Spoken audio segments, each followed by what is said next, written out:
सभी विद्यार्थियों को हार्दिक शुभकामनाएं। प्यारे विद्यार्थियों और मेरे शिक्षक साथियों, जैसा कि अपन हर वर्ष शिक्षक दिवस को मनाते हैं, लेकिन मनाने के पीछे जो इसका कारण है, डॉक्टर सर्वपल्ली राधाकृष्णन, इसको अपन मान करके चलते हैं कि उनके जन्म दिवस को शिक्षक दिवस के रूप में मनाया जाता है।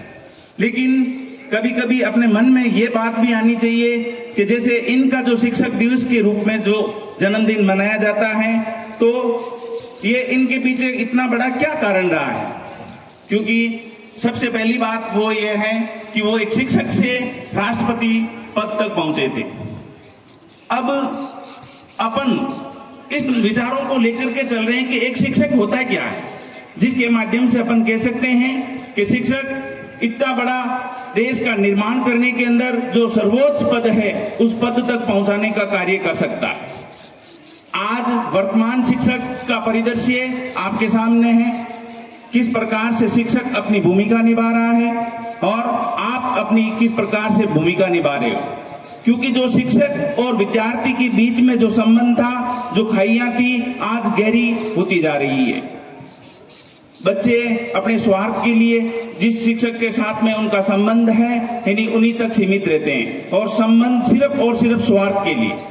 लेकिन मैं आपको बता देता हूं, जो शिक्षक आज आपको कड़वा लगता है, वो सबसे अच्छा शिक्षक। लेकिन होता क्या है, क्योंकि जिसके साथ में आप मीठे मीठे बातें करते हो, वो आपके भविष्य के साथ में सबसे बड़ा खतरा बन रहा है, आपको हकीकत से दूर ले जा रहा है। लेकिन जो बात बात के ऊपर आपको टोकता है, इधर उधर झांकने ताकने नहीं देता, वो सबसे सर्वश्रेष्ठ शिक्षकों के अंतर्गत आता है।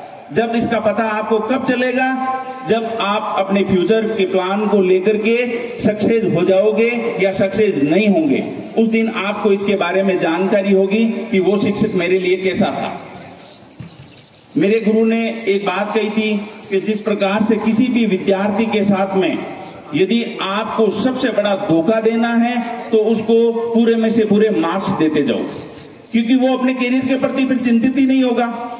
उसको पता ही नहीं होगा कि भाई मैं तो नहीं पढ़ रहा हूं, तो भी मेरे तो पूरे में से पूरे मार्क्स आ रहे हैं। लेकिन जो एक एक नंबर, आधा आधा नंबर आपका काट रहा है, तो वो आपको सचेत कर रहा है कि आपकी गलतियां कहां रही है।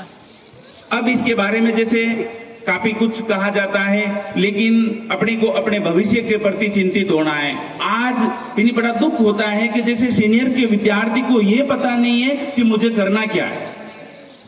कभी भी वो ये नहीं सोचता है, इन्हीं बस जैसे क्लास के अंदर आया, सुबह आकर के इन्हीं शाम को जैसे छुट्टी होती है घर चल देता है। इन्हीं उसके बाद उसके मन में क्या है क्या नहीं है, उसके